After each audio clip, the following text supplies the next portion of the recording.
it's important to understand the full set of impacts throughout the full life. So, and this ties to resilience actually as well, because if you think about product A that may have a really low embodied impacts, has really low environmental impact, but you're only looking at the cradle to, let's say, manufacturer's gate. So you're only looking at the embodied impact of that material. If you're not taking into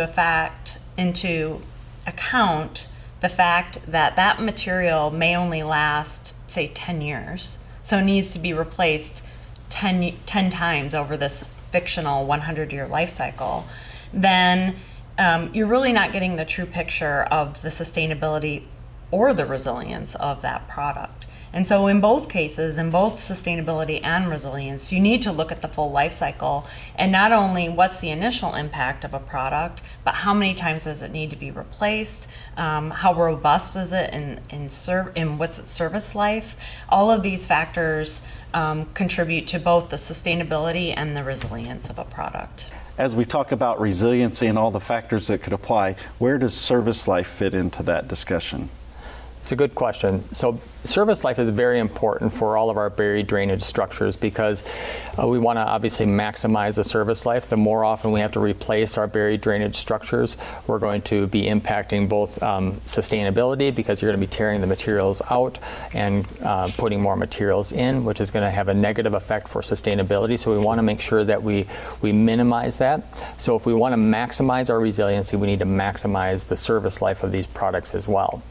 And plastic pipes are very, very resilient. This should be obvious to most people. I mean, one of the biggest concerns we have with single-use plastics, be it drinking straws or disposable cups, is that they persist forever in our landfills and in our oceans, and it's a real negative thing. Part of the reason why they persist so long is because the molecules, the chemical structure of polyethylene and polypropylene contains this double carbon bond that really makes them resistant to chemical and biological degradation. Well, that might be a negative thing when we talk about these single-use plastics that we wish would just go away and not pollute our streams and rivers and oceans.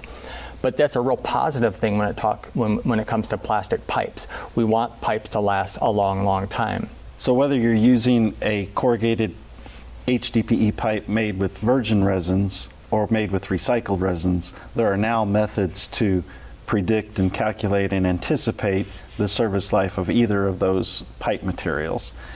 Obviously, getting to the same service life is important, but you have the option of going with one with recycled material that elevates its sustainability. Yes, exactly. And so, like we said earlier, we certainly don't want to compromise service life. Traditionally, states have had a 50 to a 75-year service life, but we're seeing more interest in 100-year service life. So that's why we've targeted 100-year service life for all of these products.